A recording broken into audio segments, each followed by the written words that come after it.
don haka bari in gaya ma gaskiya, duk waɗannan irin barau zai ci babu hamayya.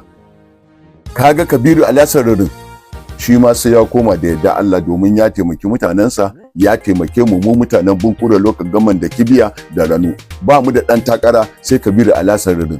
Za mu fito afuwajan mu zaɓe su, saboda mu 'ya'yan dangi ne, kuma dangin ba shaƙiyai ba 'yan iska ba, dangi masu mutunci, dangin malamai, dangin masu kuɗi. A haka na fito, ka je ka tambayi tarihi na.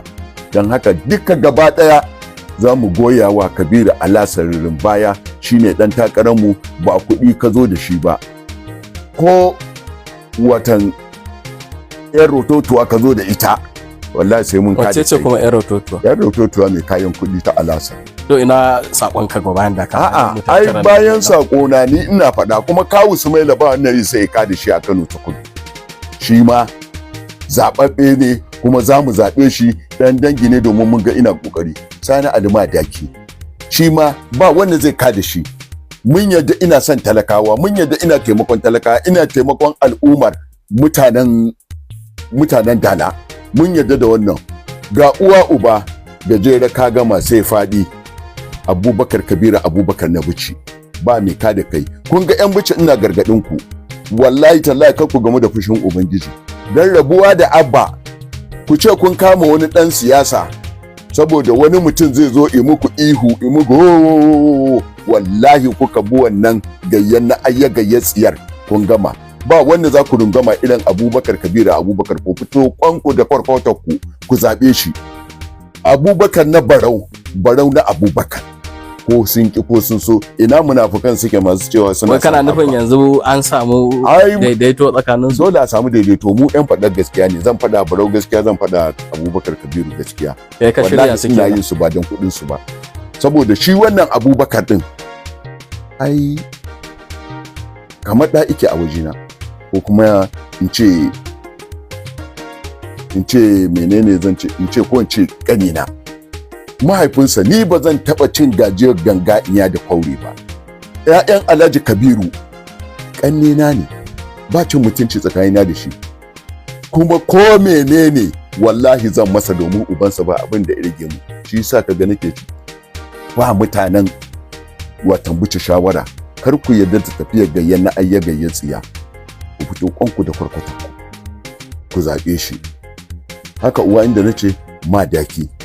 Haka kuma ga wannan yaron shi ma Sabo Ja'oji, shi ma ku fito ku zaɓe shi.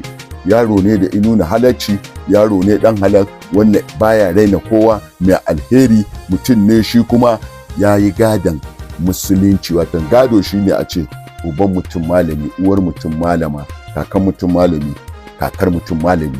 To ba za ka ga aikin asha a wajen Ja'oji ba. Don haka ina faɗa maka, waɗannan wallahi ina gaya maka gaskiya ba za su yi kwantai ba. Akwai kuma waɗanda yake gaba zan faɗi su. To komanda, ai sallama ga masu sauraro. Na farko ina mana fatan alkhairi ƙasar mu Najeriya, ina fatan alkhairi ga jihar ta Kano, ina fatan alheri ga duniya baki ɗaya. Sannan zaɓe da za a yi, za mu fito ba gudu ba ja da bawa. Inda aka kada APC a Usun, haka za mu kada APC a jihar Kano, haka za mu kada Ahmad Bola Tinubu a Najeriya. Atiku Abubakar ya zama shugaban kasa da karfin ikon Allah subhanahu wata'ala. Talakawa ina gaya muku, Atiku shi za mu yi, babu gudu babu ja da baya. Duk waɗannan zancen banza na APC din nan, idan ba waɗannan lissafa muku din nan ba, duka targacen tsiya ne a cikin APC. Kar ku zaɓe su, sai abin da muka ce da ku Arewa Media Group za ta zo ta gaya muku duk abin da za a yi. Wallahi ina gaya muku, ni ba zan cuce ku ba, ba zan ci amana ku ba, ba zan je in sayar da ku a wajen masu mulki ba. Saboda abin da yasa ni na fito daga gidan talaka. Don haka talaka ubana ne, talaka kakana ne, talaka kanina ne, talaka ɗana ne.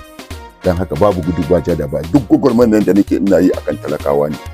Daga ƙarshe ina fatan za ku gane uwa inda 'yan Usun State suka nuna jarumtakarsu, suka yada jama'iyyar APC, suka yada ƙwallon mangwaro, suka huta da ƙuda. Domin ma a nan Kano za mu kada ƙwallon mangwaro mu huta da ƙuda. A tarayya za mu yada ƙwallon mangwaro mu huta da ƙuda da yadda Allah subhanahu wa ta'ala. Kuma ku ci gaba da bin mu, za mu gaya muku gaskiya, za mu gaya muku mutanen kirki da za a zaɓa, wanda muke kyakkyawan zato a gare su. Daga ƙarshe ina wa kowa fatan alkhairi. Assalamu alaikum wa rahmatullahi wa barakatuh.